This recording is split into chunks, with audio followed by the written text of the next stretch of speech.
And welcome back, everybody, to the 2024 BC Open Snooker Championship. Got a great match coming up here with Aaron Singh going against Karim Gill. It's a best of three group stage matchups. Reed Unger is in charge of the action on the table as he's the referee. David Burney's in the booth, as well as David Putty is joining me for his expert analysis. This should be a good match, I think. I don't know the players specifically, but I've heard good things about them. And the first shot off the break there, after the break off, is that random red that sometimes heads towards the pocket when you're playing safe.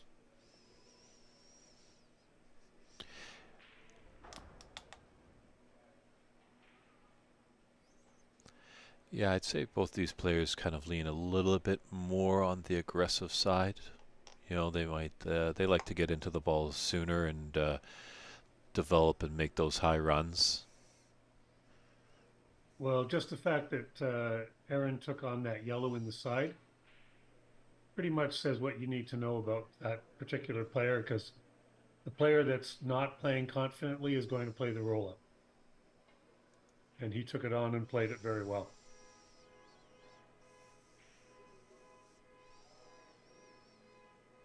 And we are live at Top 147 Snooker and Billiards Lounge in Richmond.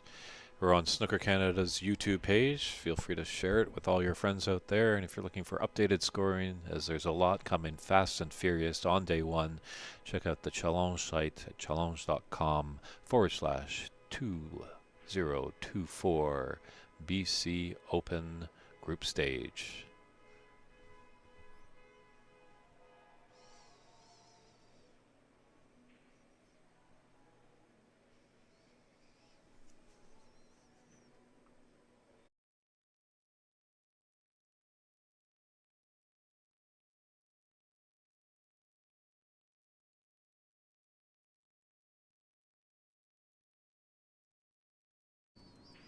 We'll see how quickly these players adapt to the speed of the table and how the pockets are and all that. Didn't take them too long in the last match. They started hitting their safeties much more consistently to the bottom rail.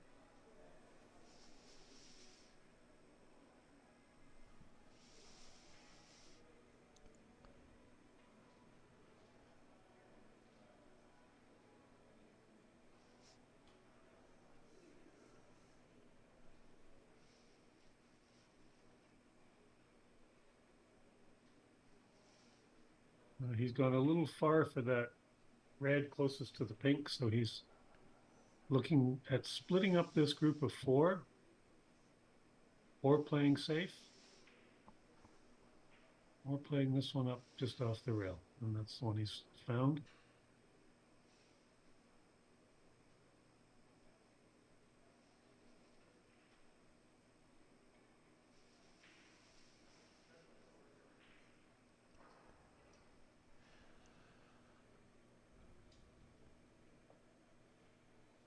Both players eager to make a good opening mark, so that's a mistake that could be costly for Aaron here.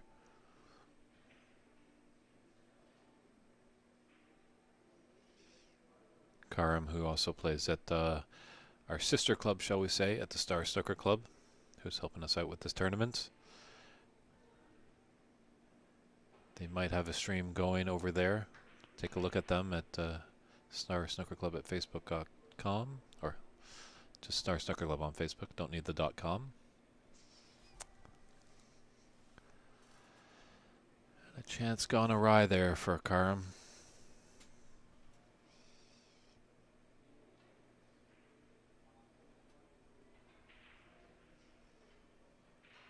What I'm noticing with this table is that if you hit a ball hard towards the pocket, it had better be dead center. In the previous match, anytime they hit a ball with any significant pace, it tended to come out of the jaws of the pocket. And Karam just hit that one fairly hard into the corner and it rattled out. That's a very nice shot.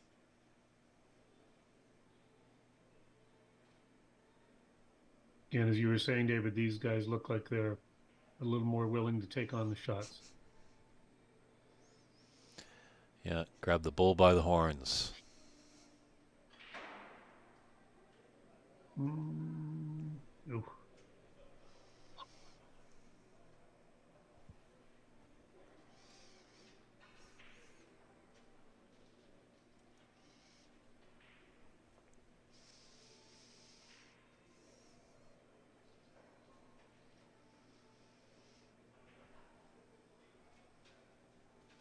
So, David, would there be a favorite between these two?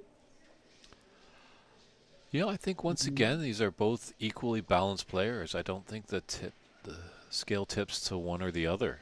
Okay. Um,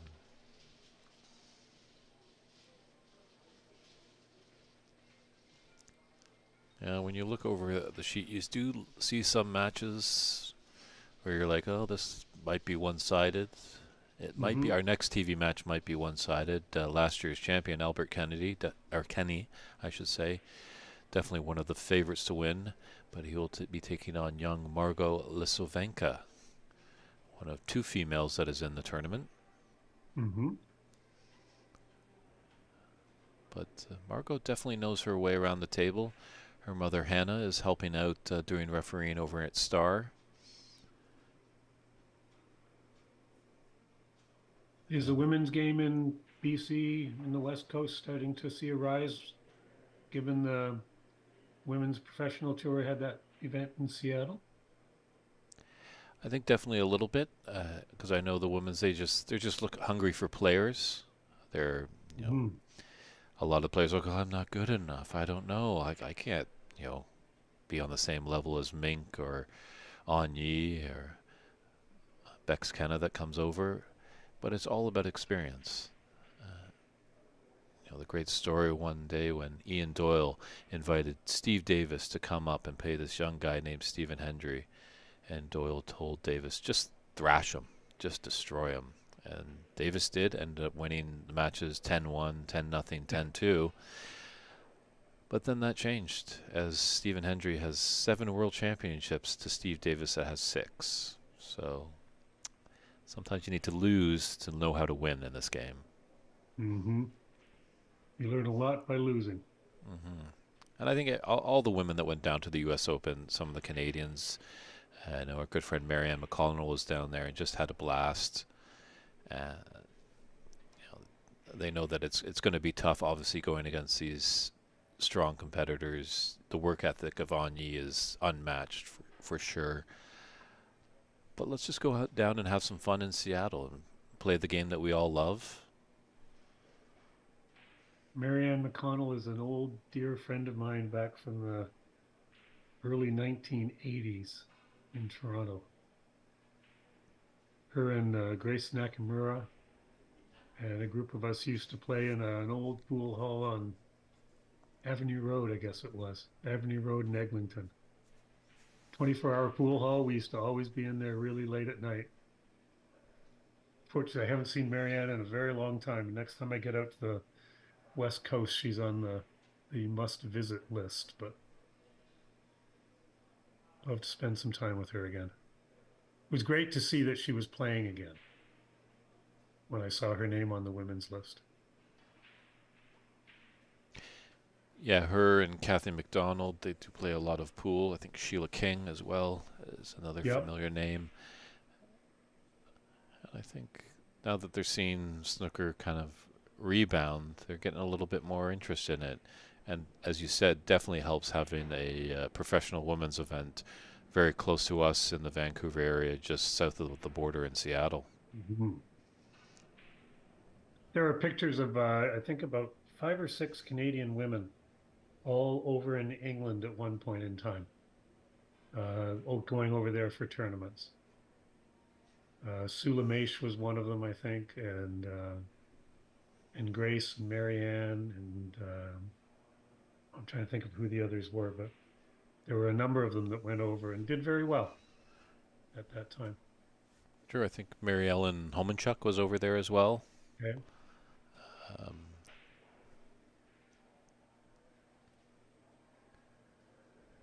Well, this looks like it might be an opportunity for Karam.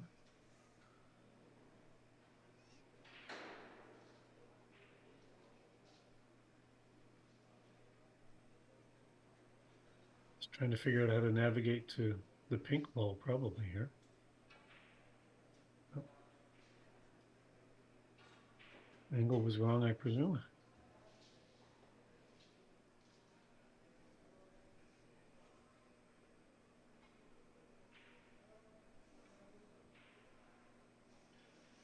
Yeah, he just gets down and does the business. They say it's a thinking person's game, but sometimes you don't want to think too much or overthink the shot.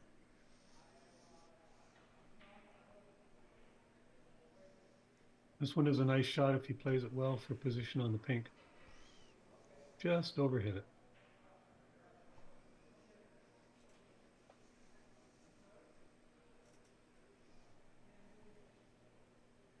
This will be a nice shot if he makes it.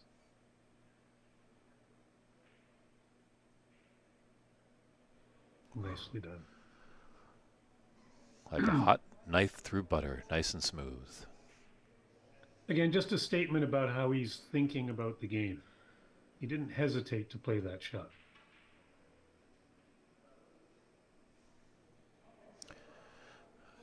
I think our good friend Luca Bassell has kind of done something as, Oh, you know, he's taken on a lot of shots and he's been said, you know, people might think that's a bit reckless, but he's like, well, I missed a shot, I'm going to get another chance. And more often he does get that chance. And hey, he's the world champion, so how can you knock his practice and game ethic?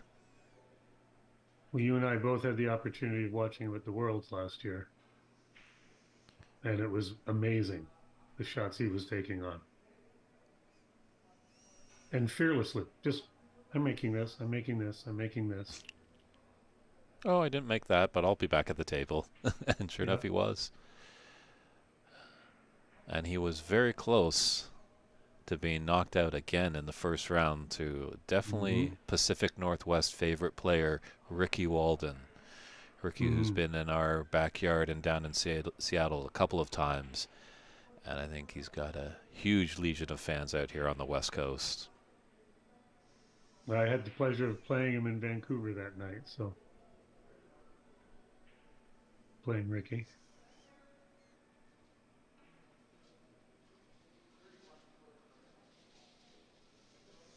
It was a nice little 31-point run.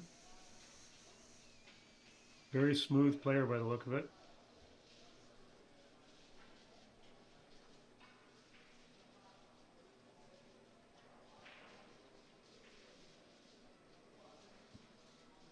Aaron didn't seem phased. He went after that long Nope. red, full-blooded.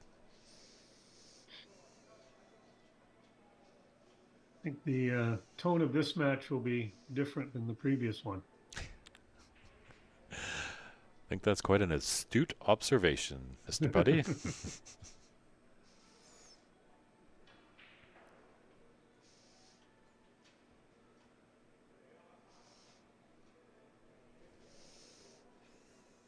When he makes this red and gets good position on the black, they're sitting there for him.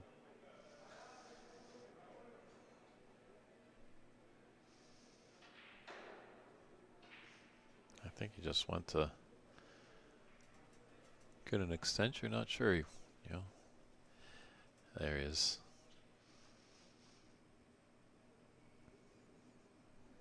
Almost thought he had to go for one of those extreme comfort breaks.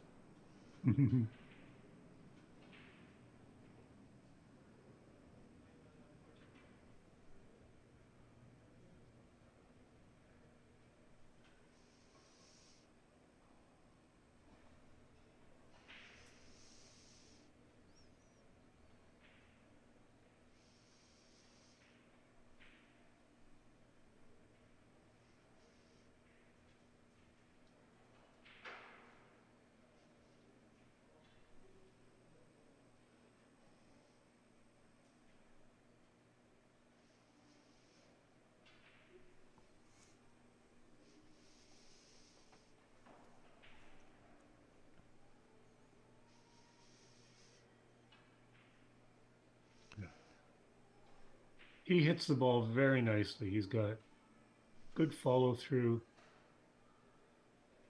Nice touch around the cue ball.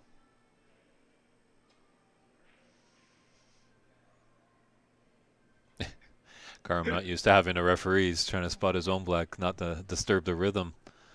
I don't know that Reed's moving fast enough for him.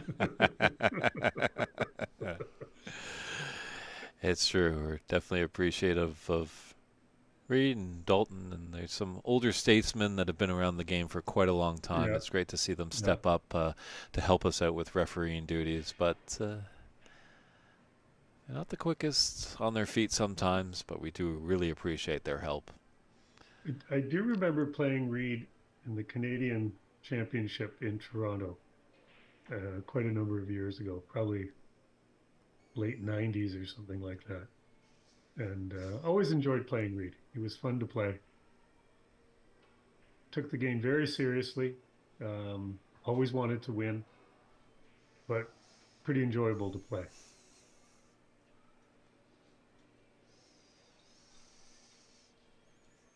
I think he beat me on the pink ball in a hill match.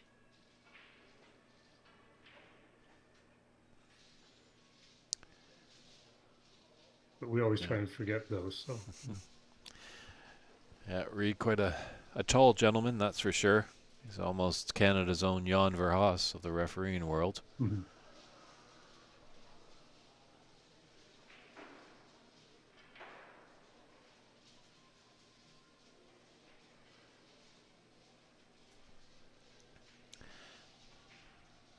Wonder if Aaron's just trying to match Karm's tempo as Karm's come up, really getting in stroke and being fluid and not taking his time or anything like that. But Aaron's got to know he's got to play his own match. Don't want to play your opponent's match. So there's now a 38-point lead. So any red ball that Karam makes puts Aaron into a snooker position.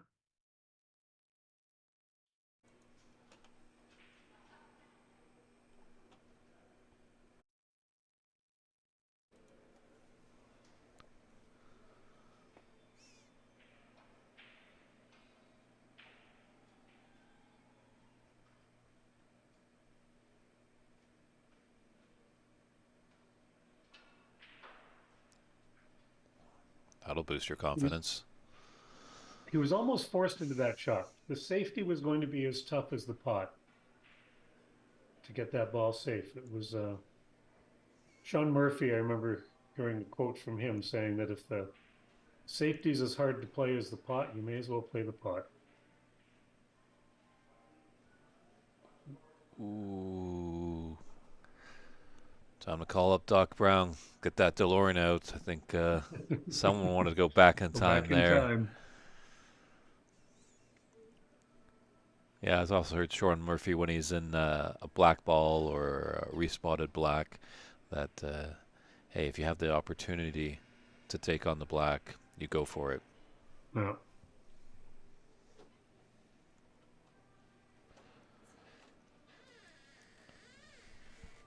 And it's funny how we remember those lessons after maybe we're on the table. I was True. playing in a qualifier the other day, a couple weeks ago. Had a shot at blue ball for the frame, decided it was too tough, played safe. My opponent ran the balls, ran the last three balls for a win by two or something like that. And after I thought of what the quote was from Sean, I thought, guess I should have gone for it. But in the moment, you make those decisions.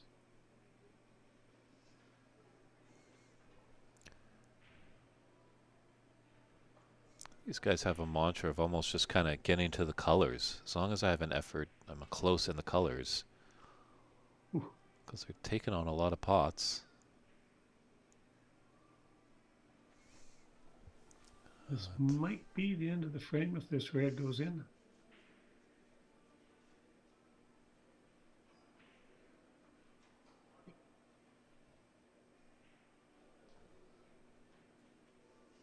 Now, of course, snooker etiquette dictates that Aaron doesn't concede.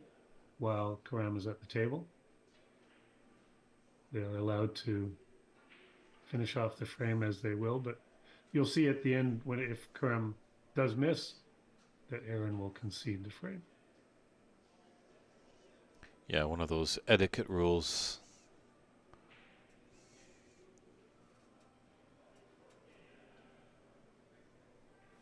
Oh, make a liar out of me.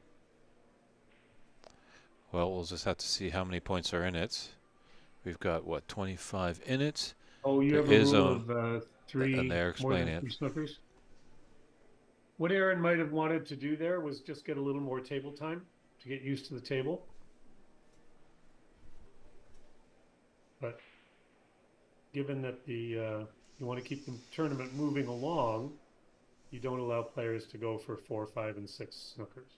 True. So we'll be right back with frame two. Okay.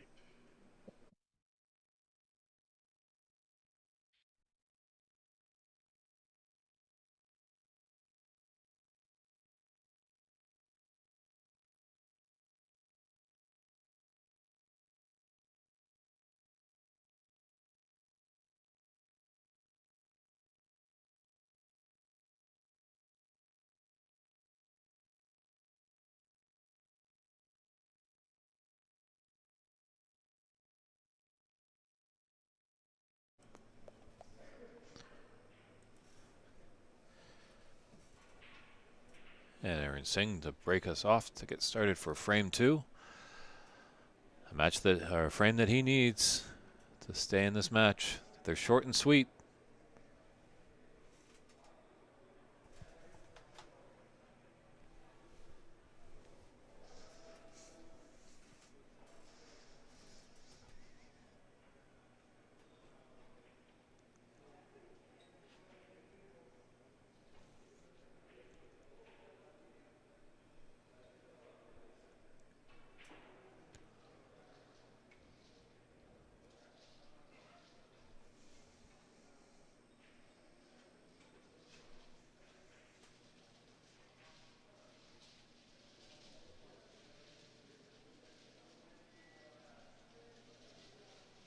It's always nice to see that the players are helping us out get back on schedule. Yes, exactly. As much as Buy we them a curse. coffee after or something.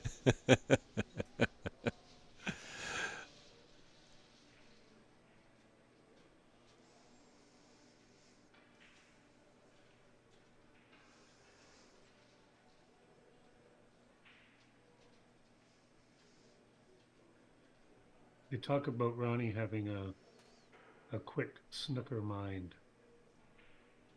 And, ooh, there's a foul.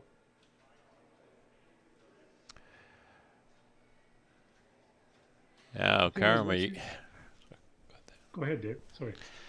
Are you going to make referee Unger earn his paycheck and put all the balls back? That'd put us behind schedule because that'd be a tough putback. Mm-hmm. I think Reed Unger with his policeman stance to be like, I think you got a shot. Take it on. I'm not doing that. I'm old.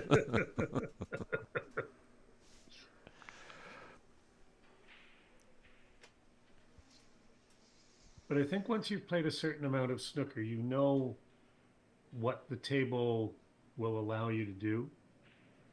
And what I'm seeing with these two guys is that they've played a lot of snooker. There's not a lot of decision making needed. They know where they're going with their next shot. They know what they're trying to do. It's nice to watch.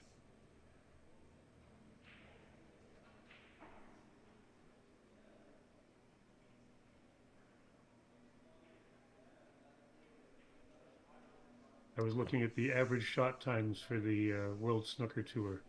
Somehow I landed on that page a day or so ago. And Ronnie's average shot time is 17 seconds Wow. for the season. Wow. Wow. Well, he will never be infringed on time wasting. As some players Nope. do not know that that is actually an infraction in the game.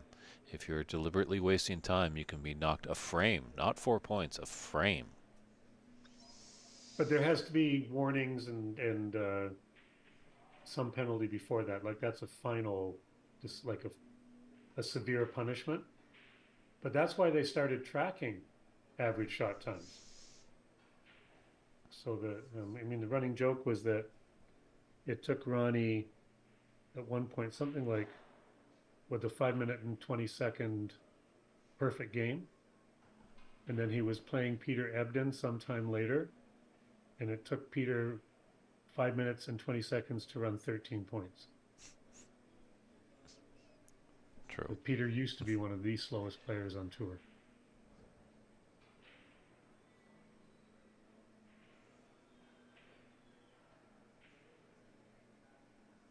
Yeah, we know it's a slow burn, the game of snooker, but just deliberately slowing down the thing just doesn't make it attractive. We know No, there's high breaks that can happen, great technical shots.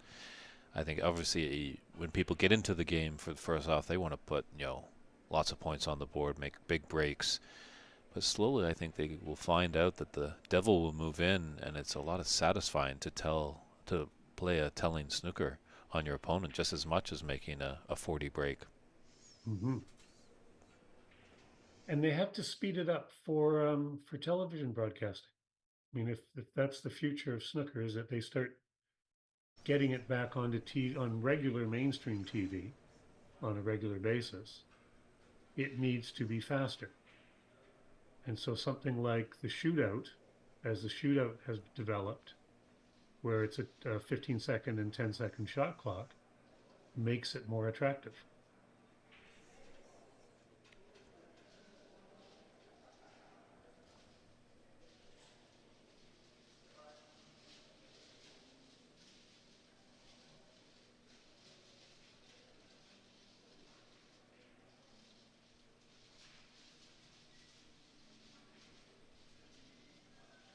He hits the ball at such a nice pace.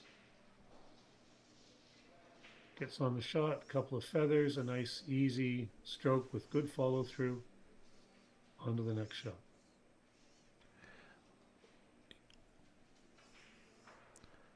Yeah. Yeah, I don't want to name any names, but I did run a qualifier final, and it was a best of 5 frames, and the length of the match was 6 hours.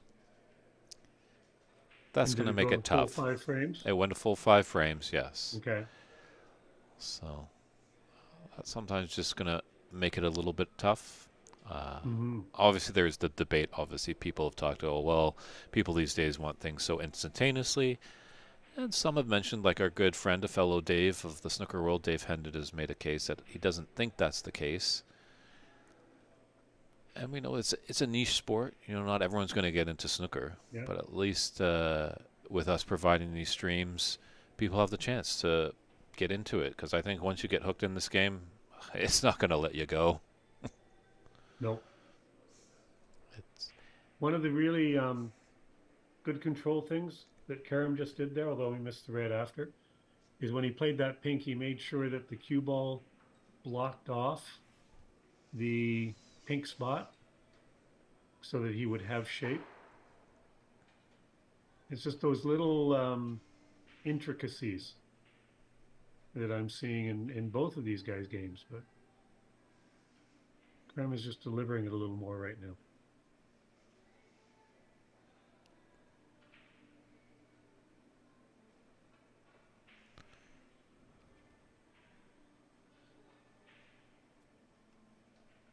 yeah, snooker can parallel our lives. We're always all trying to achieve perfection.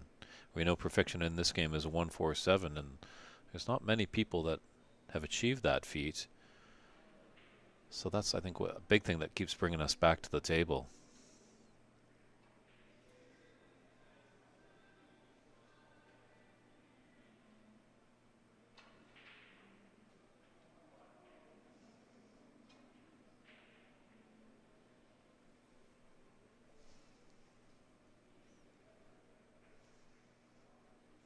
Roll up or brown in the corner?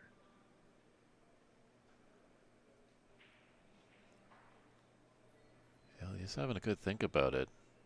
Oh, maybe First, brown on the side where he's looking at the cue ball. Yeah, first thought I had with these aggressive players are going to go for the pot. Nicely done. Oh, he didn't hold it for the red over the corner though, by the look of his body language.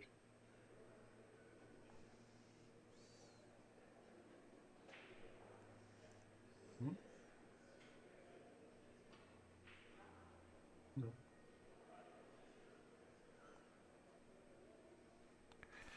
Does this red pass just right of the black? Because then I think that black is going to go through the gap to the other opposite top left corner pocket. You mean the one on the far right there, or the top one? The one, Just at the one that that he's one. eyeing right Okay, now, yeah. must be close. Okay. That was a nice shot. Good side of the Yeah. pink there. Again, going back to that discussion we had about the speed of the table, he's figured it out really quickly.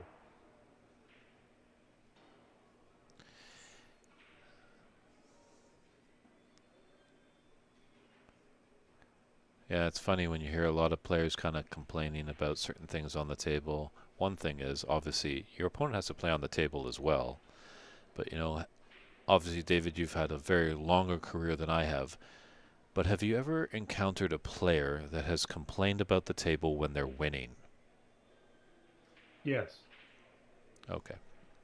Yeah, because they're saying, "Oh, this is really hard to play on. You have to hit the ball so hard to get shape. You have to do all these things, right?" And they'll recognize that both players have the same problem, but it is easier to play on a cloth that is quick because you don't have to force your stroke. So a Okay. faster cloth is a nicer cloth to play on for higher quality, higher ability players Okay. because they've worked long and hard on developing a nice smooth stroke. Look out. Oh. And then they get onto a table that's slow and they feel they have to hit the balls too hard. Throws them off. But yeah, sometimes players will go, this table isn't good to play on, but I'm managing it. Because it seems like there's a higher percentage of players that will complain about the table, but when you look at the scoreboard, they're losing. That would be accurate. Yes. Yes. Not that I've ever done that. No. Lost or complained.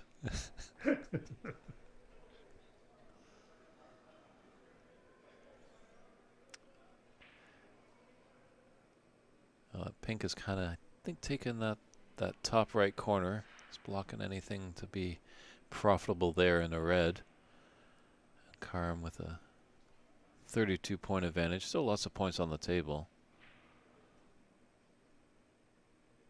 But with a one frame advantage, he can kind of maybe go for a few more shots.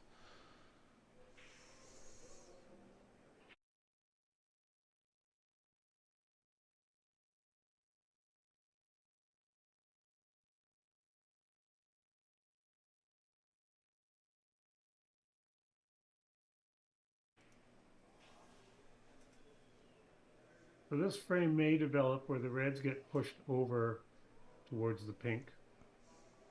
This could be a long frame unless someone steps up here. The target will be cue ball right by the yellow for a few minutes unless someone decides it's time to make one.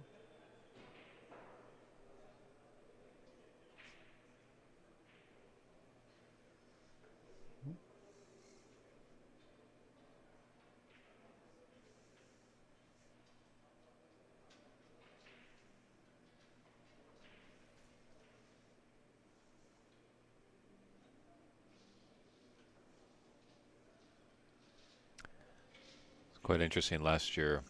Unbeknown to me, I was commentating on the Jamie Hunter match, who won the U.S. Open in 2022. But Jamie was just coming down to the table and potting very quickly. kind of like Aaron and Carm are right now. And I was just like, Yeah. geez, never seen Jamie play so fast. I wonder if she has tickets to the Mariners Oh, game. look at this. Ooh. I was going to say that the green and yellow were major targets now for playing wonderful snookers.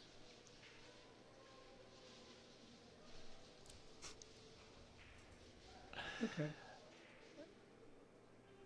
Just making sure he has the spot exactly in case he has to be put back. Yep.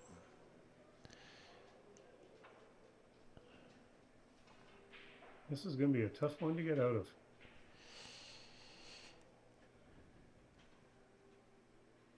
But just quickly bookending that story, it was enough that Jamie did actually have tickets to the Mariners game. So that's Oh, why she was okay. playing so quick.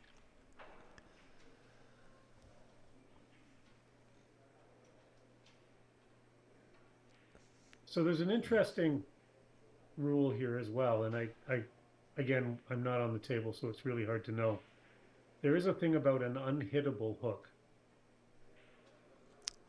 This might fall in the category. Certainly, Aaron has to try it another way than what he's done because that will be the way to try and hit it now than the way he tried before. Yes, I'd have to agree with you there, David. It is up to the referee's discretion. Now, these Yeah. are amateur players. That is a tough snooker to get out of. And if Yeah, he's, coming going a bunch coming of to rails here, he's got a big bunch of reds to try and hit. Okay. Yeah. So he tried it the way with control first time to try and come up the side of them. And he's going right back into jail. Not quite.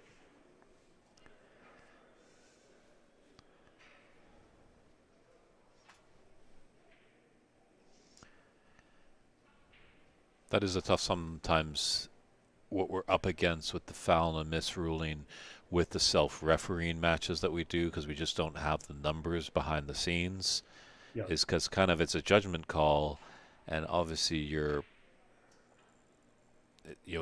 referee for replacing the cue ball on a foul and miss, but then you're also the opponent and you want to get the points if they miss. And how can you make a very educated judgment call that, well, they gave it a good effort, so it's not a miss, it's just a foul? The other thing too is that there aren't enough matches in Canada right now that you have the opportunity, number one, of having a ref, or that you get the opportunity. I'm a certified ref, um, and I might referee 10, maybe 15 matches a year. So we're not getting the opportunity to develop the skill of refereeing. Ooh. So in terms of being seasoned to be able to know, is this an unhittable one at the level of the players that are playing? That's a judgment call, but you need to be on the table enough to be able to make that judgment call properly. And we're slowly, like out here, we're definitely making an effort to reward our referees and scorekeepers and commentators and people that working behind the scenes with a little, financial backing. Obviously, it's nothing Yeah. to quit your day job, but everybody in the scene in Canada has another job. It's Yeah. interesting when I was in Brazil talking to Jason Ferguson. He was a player, but then he stepped away. His game wasn't as great. He wanted to get more on the administration side. And he was telling me that he volunteered for 4 years before he started earning a paycheck at the WPBSA. Mm-hmm. But And us, I mean, just saying, I mean, look what you and I did at the start, and what we're still kind of doing, right? mm-hmm. It's the commitment to the sport that's required to move it forward. Yeah, I You think know, we've moved along from the honeymoon stage. yeah, It's easy when everything is new and fresh to get excited and ooh, Karam. a little But careless. snooker's not a sprint; it's a marathon. 64 points on the table. Oh, sorry, 60-point lead with 75 on the table. Still can be done. Ooh, I don't know if I'd be. This one's a big pocket up here.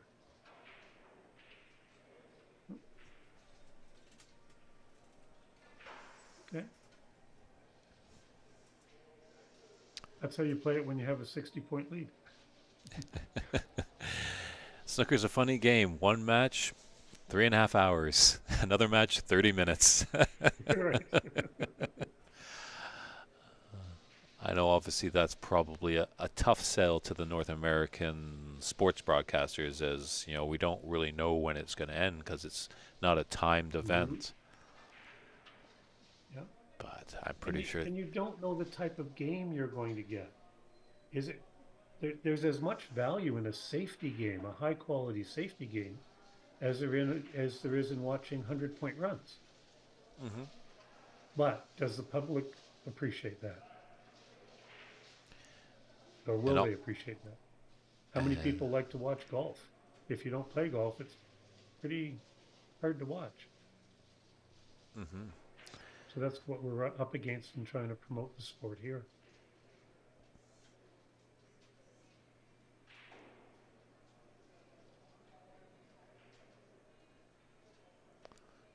Didn't want that kiss on the red. This is looking curtains for Mhm. Aaron.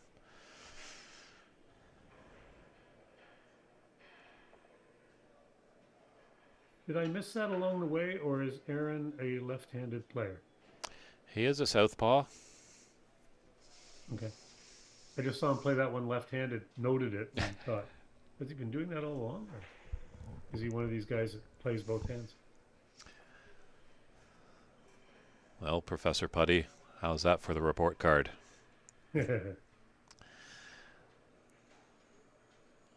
I I'll tell think. you what, 67-59 on the table.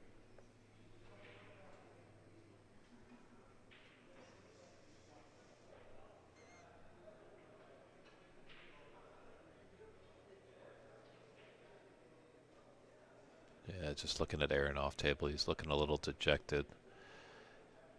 He's Two up two snookers required, and a lot of blacks.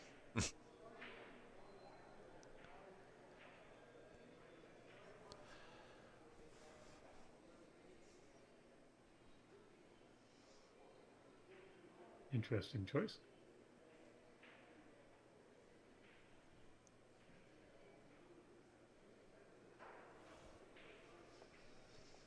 Yeah, coming up after this match, we've got last year's champion Albert Kenny, all the way from Alberta, originally from Ireland, taking on Margot Lisovenko, originally from the Ukraine. So that should be a fun and exciting match.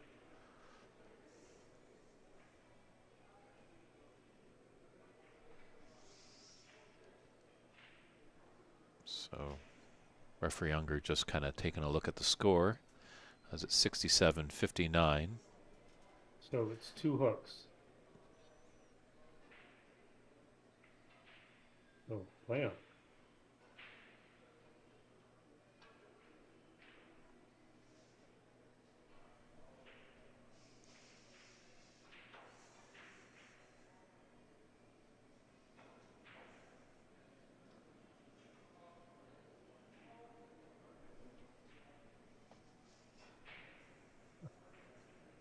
And he's only missing by just a bit.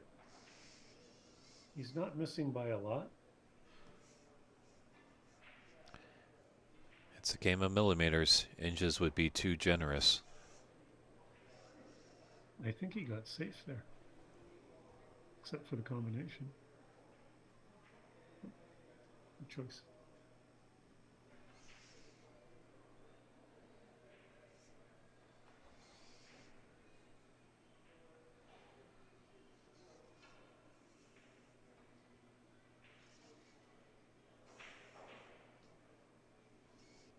This is where the psychology comes in. You can see that the spirit has been broken. Yeah, a couple more of those And pots go in. Yeah, there's the handshakes. All right, so that concludes that match. It was short and sweet, but Karam Gill with the whitewash 2-0 victory over Aaron Singh. David Putty, thank you very much for joining me in the booth, but we're going to see you in a few hours. You're going to be back Yeah. for our last match of the evening, and I believe that's going to be Ross Bradson against Albert Lamb. So that should be a fun match, but we're just Well, going it's to been step fun. aside. It's been fun being here. So nice to be doing this again. Great And to hear. we will talk to you in a few hours. Yep, we'll just step aside for about 15 minutes. We'll get the stream reactivated. The players will do a little practice on the table, and we'll be back. So stand by, everybody. Go and get that cool drink, and about 15 minutes or so, we'll have another match. Okay. Talk soon. Bye.